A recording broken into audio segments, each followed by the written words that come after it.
Thanks, everyone. It's amazing to see so many people here in the room today and watching online. So I'm a journalist, and I spend a lot of my time as a journalist writing about fascism, why it's coming back, how we can stop it. And one of the reasons I do that is because at a young age, I read a book called The Periodic Table by Primo Levi. So The Periodic Table is a memoir of Primo Levi's life as an anti-fascist partisan in Italy in the 1930s, as a survivor of Auschwitz, but also of his profession as a chemist. And each chapter of the Periodic Table is themed on a different chemical element. The extract I'm going to read is from a story about studying at university in Turin in the late 1930s. So in 1938, in Italy, Mussolini introduced the racial laws, which imposed discrimination and segregation on Jews and Africans. And it included banning books by Jewish authors. So this very short extract is from the chapter Zinc. And it's set in the university laboratory classroom that Primo Levi was studying in at the time. The first day, it was my fate to be assigned the preparation of zinc sulfate. It shouldn't have been too difficult.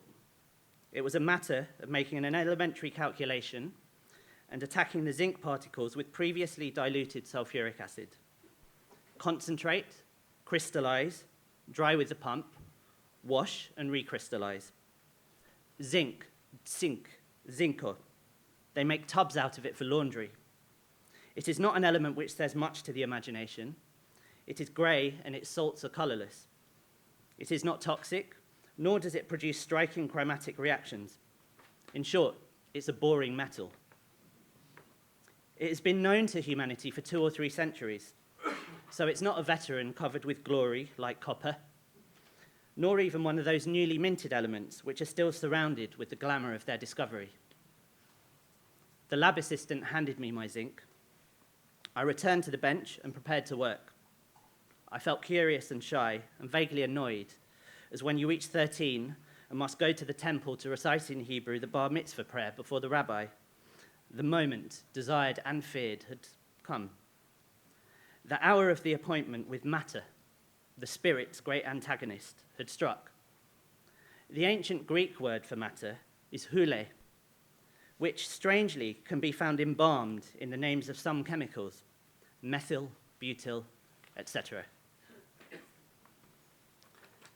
There was no need to get from the lab assistant the other raw material, the partner of zinc, that is, sulfuric acid. It was there in abundance in every corner. Concentrated, of course, and you had to dilute it with water. But watch out. It is written in all the treatises, one must operate in reverse. That is, pour the acid in the water and not the other way round. Otherwise, that innocuous-looking oil is prone to wild rages. This is known even to children in secondary school. Then you put the zinc in the diluted acid. The course notes contained a detail which at first reading had escaped me, namely, that the so tender and delicate zinc, so yielding to acid which gulps it down in a single mouthful, behaves, however, in a very different fashion when it is very pure. Then it obstinately resists the attack. One could draw from this 2 conflicting philosophical conclusions.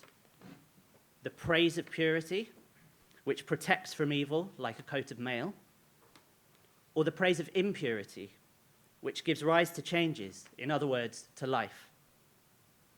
I discarded the first one, disgustingly moralistic, and I lingered to consider the second, which I found more congenial. In order for the wheel to turn, for life to be lived, impurities are needed, and the impurities of impurities in the soil, too, if it is to be fertile. Dissension, diversity, the grain of salt and mustard are needed. Fascism does not want them, forbids them, and that's why you're not a fascist. It wants everybody to be the same, and you are not. But immaculate virtue does not exist either, or if it exists, it is detestable. So take the solution of copper sulfate, which is in the shelf of reagents, add a drop of it to your sulfuric acid, and you'll see the reaction begin. The zinc wakes up, it is covered with a white fur of hydrogen bubbles, and there we are. The enchantment has taken place. You can leave it to its fate and take a stroll around the lab and see what's new and what the others are doing. Thanks.